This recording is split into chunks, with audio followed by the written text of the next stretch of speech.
physician, osteopathic physician, so then I can take my internal medicine boards and then become internal medicine board certified, because you know how we just have a constant stream of exams as doctors. It's never ending.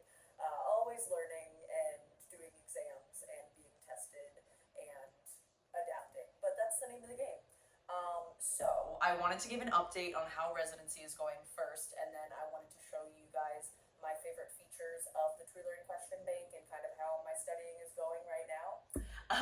So I have completed officially 1 month of residency so far. I had about 4 weeks of orientation for residency, so I've been like in my apartment and in this area for about 2 months at this point.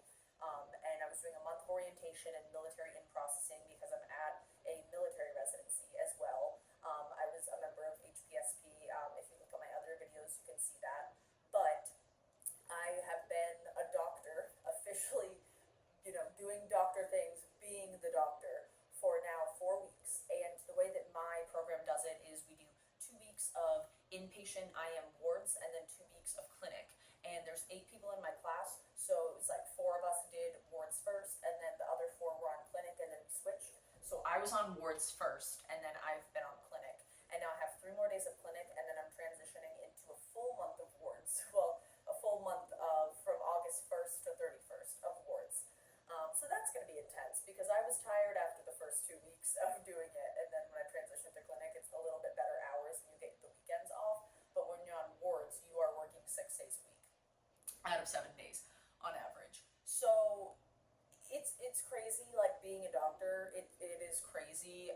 The amount of like responsibility, and you're like, oh wow, like, you know, of course you have the attendings and you have senior residents that you can check in with, but it's just absolutely crazy that like you are the one checking labs and like calling patients and following up with things and getting phone calls from nurses about orders, or is it okay if I give this, the patient's blood pressure was this, do you want me to do something?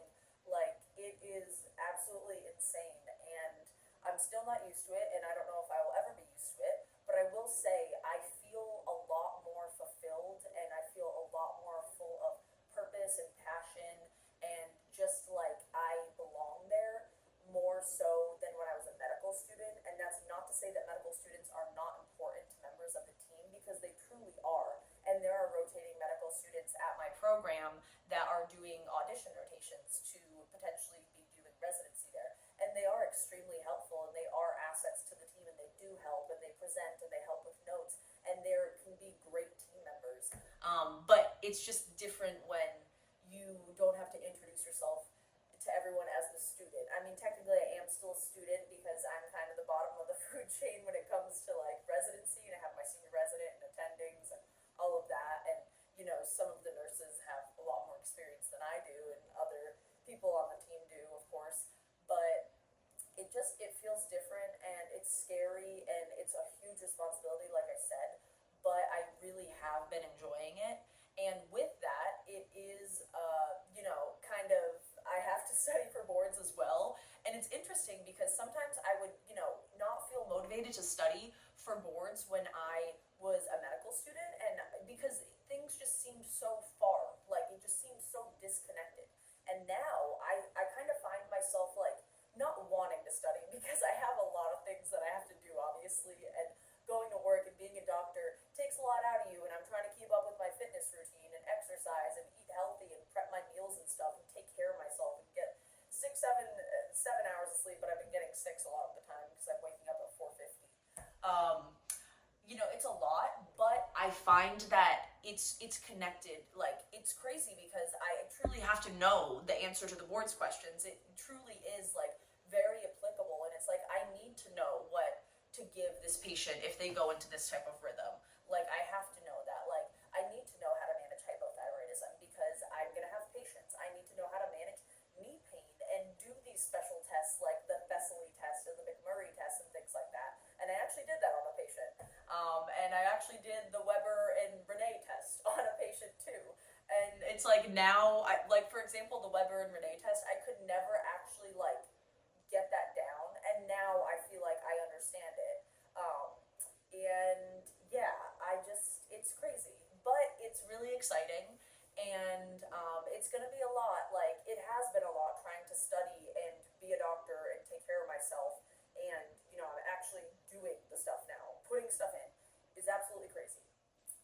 I love it, and I do feel very fulfilled, and it's awesome, and I love connecting with patients and meeting new patients and answering their questions and helping educate them. And I especially love talking about like lifestyle modifications and like preventative things and telling my patients that they need to walk every day and things like that.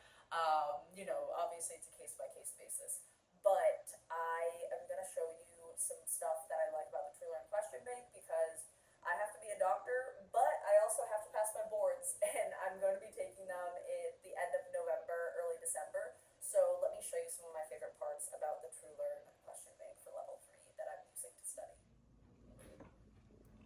Okay, so what I really like is it tells you your overall percent correct and your percentile based on the last 100 questions that you've done and then how many questions you've done in total. As you can see, I've been slacking a little bit and I have my in-service training exam coming up, so I've been studying for that separately from this, and then I'm saving these questions to when I get closer and finish the in-service training exam. But I really like how it tells you how you're doing in the national average, with how many questions you've done, correct versus incorrect for each body system, cardiovascular, and then MSK. And then you can make very personalized tests with the name, the number of questions, time, untimed tutor, and then you can also go off of the competency domains, which is how complex exams are broken down by. They're broken down by these sections, or you can do it systems based, cardio, endo, GI, or OMM based, because as a DO, I need to make sure that I get my OMM knowledge down because I'm going to be tested on it, and I will definitely be doing all of these pure OMM questions and integrated ones because I need to make sure I'm good to go on that. Basically, I've used this question bank for level 1 and level 2, and I also like how it gives you your recent incorrect topics right here, so I know what I need to work on, which is apparently rotator cuff muscles and things like that. MSK is kind of weak for me right now. And then I also really like how it gives you some testing tips right here about like mood affects memory, so what your feelings were like when you were studying will affect how you feel during the exam, and then other things that kind of help when you are taking the test. Another thing that's really great about it is that you can make the test be simulated in the same style that the complex exam will be. So let's make a test with one asymptomatic and one question. And this is what the complex exam structure looks like. So basically the way you practice is the way you play. This is how the format of the complex exam is. What I will be using to study for my complex level 3 exam. Thank you so much for watching this video, and I will keep you up to date on how residency is going and how board studying is going.